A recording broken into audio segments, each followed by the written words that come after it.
All right, you guys are going to hook us up with their best NBA bets on tonight's four-game slate. Should be a fun one because we got Phoenix with the Jazz in town. Man, the Jazz had a chance to take down the Warriors last night. A couple good looks there at the end. What's a bet you like here, Nick? So this is a tough one to navigate right now because of Rudy Gobert. Obviously, his status is in question right now. I think that means either way, the Suns are a lock, but at -9.5 right now on DraftKings Sportsbook. Still not really comfortable going that way just yet, just because we don't. Gobert could still have an impact. If you got the Suns at -6.5, I will say you're probably in a good spot. If I'm going to give you a spread, money line, or total pick in this one, I think the under is the way to go right now. But my favorite ones are going to be the scoring prop tonight. Check out Jordan Clarkson's scoring prop. If Bogdanović and Gobert sit, or actually just one of them, if one of them sits, still check out Clarkson's props. And then Devin Booker's scoring prop remains an option as long as DeAndre Ayton is out. Same goes for JaVale McGee. Check his stuff out, especially if Gobert doesn't play. Matt, are you keeping a close eye on anything that could impact your best bet? Yeah, Nick mentioned a bunch of names, but I think that's right because there are a ton of injuries here. We don't have Cameron Payne, Jay Crowder, DeAndre Ayton on the Suns side. We don't have Donovan Mitchell for the Jazz. We know he's out already. And I think Gobert's going to sit. I think Bojan Bogdanović is going to sit. I think Mike Conley is the sneaky one where second night of a back-to-back, they could sit him too. If all of that happens, I really like the Suns, even at -9.5, if the Jazz are, basically playing all their backups. But this is a wait and see. I can't really in good faith give a pick right now that I really like because this can move any number of directions. And then one other player to mention here at the end, Hassan Whiteside might be back. If you like the under, you definitely want him out there because if he's not playing, you might get small ball the whole game with the Jazz not having a center. So there are tons of things to look for here and good time to plug DK Live and the news feed and all that. Got to do it. Love it. So, Matt, right now, a player prop you like that will or could include a player will be playing. Yeah, so it involves a player that is questionable, but the player I'm going to talk about, we're pretty sure he's in, and that's RJ Barrett. And I'm going under 19.5 points here. I'm pretty sure that Kemba's going to play. The Knicks said yesterday that Kemba was going to be out for Sunday, but likely back Monday. It's a back-to-back. Kemba Walker hasn't been playing on a lot of back-to-backs, so I think it just makes sense for him to be in the lineup tonight.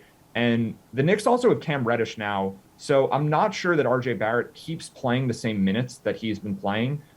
He's been good, but I think he's been a little more inconsistent than people realize. It's coming a lot from shot volume and rebounding numbers, why his fantasy points are so high, but he hasn't been crazy efficient. And to see him play, let's say 35 minutes instead of the 40 that he's been playing, because the Knicks have a lot of guys now that they can use in their rotation with Reddish on the team. And Kemba and Barrett haven't both been on the court that often recently. Kemba's been out a lot of games. So you get Walker out there. I think Barrett plays a little less, shoots a little less, and I like the under there. Nick, what's a player prop here you're most confident in right now?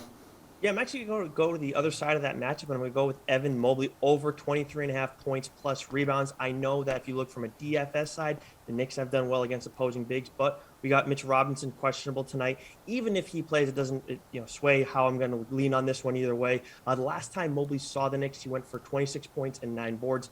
That was a little while back in November, but he is coming off a big 17-rebound, 15-point double-double. Lauri Markkanen is out, which gives Mobley a nice usage bump. I think it's the second highest on the team, but of the key contributors for the Cavs, he gets the highest usage bump. And as Matt already highlighted, the Knicks are on the second leg of a back-to-back. So I like Evan Mobley to go over 23.5 points plus rebounds tonight.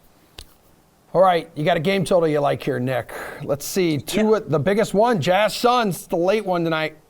Yeah, that one, I was looking at that one a little bit, but and I was also looking at the Pacers-Pelicans one, but with Ingram out, it's a little bit too much of a mixed bag. For me, my favorite one, as low as it is, I still like the Knicks and Cavs to go under 202.5 tonight. These are bottom 7 teams in terms of the overhitting this season. I got a ton of numbers that go in the way of an under for tonight. Just a couple though. When the Cavs are home favorites, the under has hit 9 of the 13 games. When the Knicks have been road underdogs, the under has hit 6 of 11 times. Then you look at the rest advantage, rest disadvantage. So it also sways in the way of the under too. Same thing for if the Knicks are on the second night of a back-to-back, the under has hit 4 of those 6 times. So as low as this is, I still feel good about the Knicks hitting the under every time they go out. And you got a team like the Cavs who hit the under a lot too. So I'm going to go with the under in that one as low as it is. All right, now 201.5 on the DK Sportsbook. Matt, what's the total you like? So the game total I'm looking at, and I think all of my remaining answers are going to involve this team. We don't know yet if Zach LaVine is going to play tonight for the Bulls. He's been out a little bit with a knee injury. I think it's a knee injury. The total's at 216.5 right now for this game, and LaVine is going to have a really, really big impact on the spread, but I think it might even be larger on the total because LaVine is one of those players who's really good at offense, not so good at defense, and plays very quickly. He shoots early in the shot clock, takes a lot of threes, gets to the line. Like, he speeds up the game. So if LaVine's playing, I like the over. If he's not playing, I like the under. That's basically how I'm going to middle this answer. But I really think it's true that LaVine is going to be worth a lot in either direction to the total. All right, Matt. So then who do you like most to cover tonight? Largest spread, Jazz getting 9 points on the road against the Suns. Smallest one here, Bulls 1.5-point road favorites at the Thunder. So it's the Thunder regardless of LaVine's status. I think if you want to try to time this right, if you see LaVine's ruled out, you just take the Thunder at that point because the line will move towards them. If LaVine's in, the line probably goes up to 3 or 4. And then at that point, I would just take the Thunder then. So you just kind of wait to see if you can get the best number based on the LaVine news. But even if LaVine comes back, I think the Bulls are a bad team that is legitimately in jeopardy of missing the playoffs. So I'll try to say this as nicely as possible, but the Bulls have a lot of bad players in their rotation right now. And the reason for it is that Lonzo Ball and Alex Caruso are out. Caruso, I mean, I think people know that Caruso is good, but they don't really understand how good. Like, this guy's the best defensive player in the NBA, maybe excluding centers. Like, you probably have to put them at Gobert's in his own category. But among perimeter defenders, Caruso's the best. I don't think it's especially close. And Lonzo Ball is a good defender.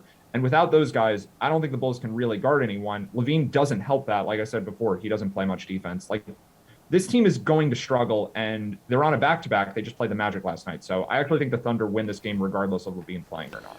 Nick, who covers? You have 8 teams to choose from. Yeah, I was looking at the Thunder for this one, but I ultimately landed on the Pacers when I wrote it up for the DraftKings Playbook side of DK Nation. The Pacers were actually +2, I believe, at that point, but they're +3 right now going up against the Pelicans.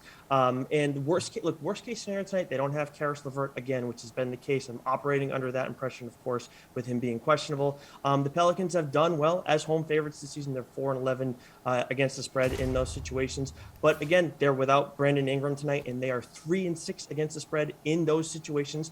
And the one time that the Pelicans have been home favorites that they didn't cover this season was the only time that they were favorites without Brandon Ingram. It was actually against the Thunder too. Now, that was back in November, but still, the Pacers have been covering in the last 2 games, the last 2 times that they've been without their top 4 guys, and they even managed to beat the Warriors too in that type of situation. So I like the Pacers to cover in this one. Last one here, dude. Slate approved pick. Favorite bet on the board is what, Nick? It's got to be the Evan Mobley prop that I was talking about earlier, points plus rebounds, going over on that one. That's the one situation where it's like there's not as much up in the air. And if Mitchell Robinson plays, I still like the prop. If he doesn't play, it's only going to help it even more to hit the over. Hook us up, Matt. Yeah, it's the Thunder. I mean, I'm going to be anti-Bulls for a while now. So, next time I'm on for an NBA segment, you can just assume I'm going to pick whoever's playing the Bulls. Like, I really think this team is just dramatically overvalued, whether LaVine's in or not. So for me, slate approved pick, it's got to be the Oklahoma City Thunder.